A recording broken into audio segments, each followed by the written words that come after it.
one of the most talked about travel trailers on the internet, and I decided to go down to Santa Paula RV and find out what all the hype was about. Welcome to HBRV Lifestyle. They call me the Honey Badger because I give it to you straight and transparent about the RV business. This is a 2024 Forest River Wildwood 24 view, and my friends at Santa Paula RV allowed me to film it and talk to you about it. Now, how I do walkthrough videos is there's not a lot of edits, no sound effects, nothing of that nature, just you and me chit-chatting about the travel trailer, my likes and my dislikes. Okay, so first things first, since they already have the weight and the length stamped on the tongue like a lot of Forest River products do, we're gonna look at that first. It's 30 feet, 11 inches bumper to bumper. So even though you'll go tell a dealer, oh, I want a 24-foot trailer, they'll show you this because the first numbers on the model are 24. But if you have a storage or you're looking for storage, you can always find this sticker on Forest River, either inside the door or on the tongue. So it's 30 feet, 11 inches, bumper to bumper. And then it's 6,624 pounds dry as it sits. And if we look over here, we can find the GVWR of 7,836 pounds on 15-inch tires. Obviously, you get 2 propane tanks, and it has an area for 2 12-volt batteries. Now, those spaces are mainly made for Group 24 sized batteries and boxes. It's prepped for an exterior solar panel, but the way Santa Paula RV orders them, it already has solar on it. Now, a couple things I want to let's see if this is open. If you look, the pass-through storage is actually really decent. It's nice and wide, nice and tall. That works for me. Outside shower, black tank flush, city water connection. Now, even though this is a fiberglass trailer, it's actually wood constructed walls. There's a lot of people out there that will tell you that fiberglass means aluminum constructed. That is incorrect. There's a lot of smooth-sided trailers that are actually wood constructed. And in this case, because I can see so many windows, it makes sense why they use wood. It's sturdier than the aluminum frame as far as for weight. Big power awning. Looks like you got a on-demand hot water heater. Outside kitchen. Now let's remember that refrigerator only runs when you're plugged in either to a generator or into a campsite or at your home.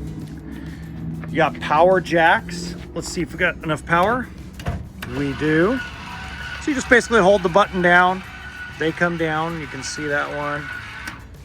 Then we'll just bring them back up. We don't have time to show them go all the way down, but no cranking involved. Okay, let's go inside for the first time. I haven't seen these in person yet. I've seen, oh wow. Okay. I can understand why people like this. This is very breathtaking. I can see the concept behind it now. Now, in a few minutes, I'm going to go over the concept that I see or the practicality problem I see. So for now, we'll just go through it. Well, this looks like kind of a semi-pantry space next to the TV. Fireplace, sound bar, flat screen TV.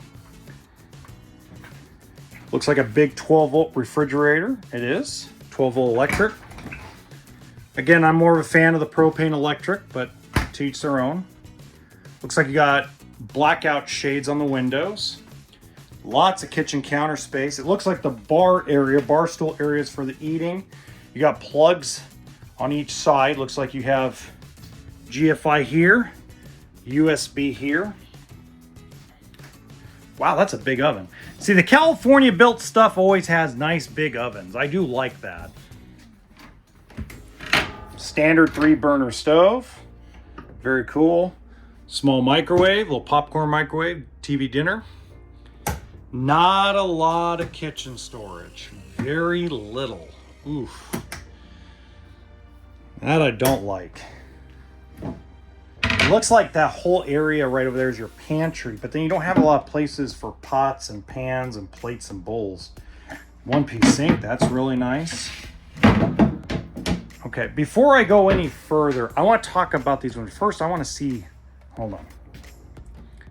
Yeah, that's really hot. So the sun has been beating on this window for about 2 hours, and that window is really hot.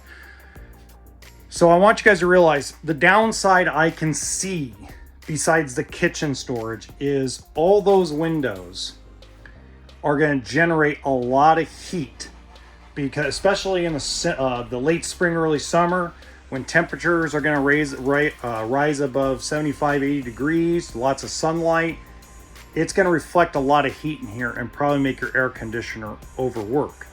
Now, to compensate for that, what you're probably going to want to do is, let's say the sun is on this side like it is right now, I would just simply drop this shade down to try to block out the rays from that heat from reflecting inside the coach. And I do the same thing at night. So at night, when you're going to go to bed and let's say you're going to be in sub 40 degree temperature, I would lower all these shades before you go to bed, before you run your furnace, just to try to keep some of the heat inside the coach. I was in a Nexus motorhome the other day that had a ton of windows, and I was in 35 degree weather, and I set my thermostat to 69 for the furnace, and it didn't shut off all night. It ran all night, because what happens is not only does it reflect heat in, but allows the heat to escape too. So at night, that cold weather is going to penetrate these windows.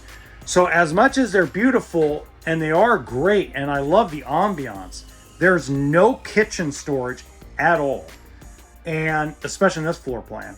And the windows I can see to be a problem in the future. Now, if you're only going to go for a weekend, I don't see an issue with it. It's very gorgeous. But to live in it or to go out for weeks at a time, I can't see myself doing it in this floor plan. Now, they say there's a door back here. Somebody told me there's a door back here. There is. Oh, it's a bunk room. Okay.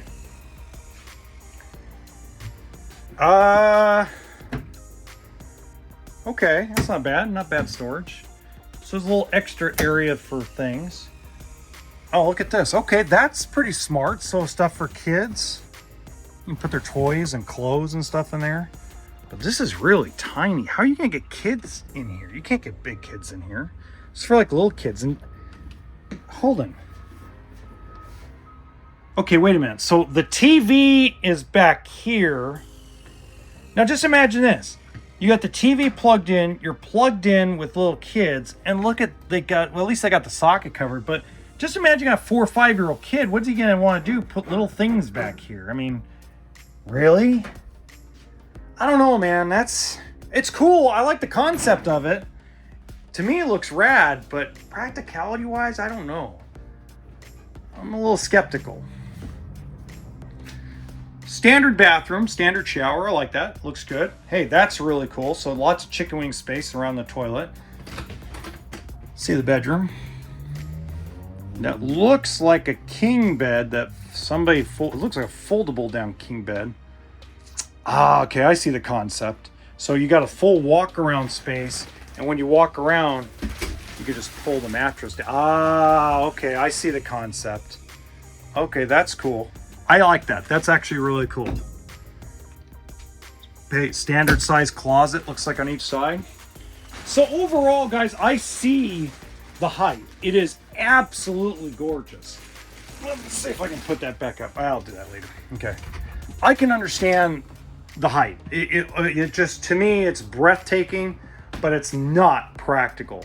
If I were, I mean, I would sell this to somebody if they absolutely had to have it, but I would steer them away from it at first to show them something more practical before I sold it to them. But I get it. It is beautiful.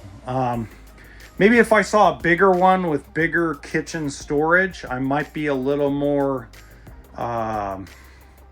optimum to recommend it, but yeah, not very practical. But anyway, in the top right hand corner is another great travel trailer walkthrough.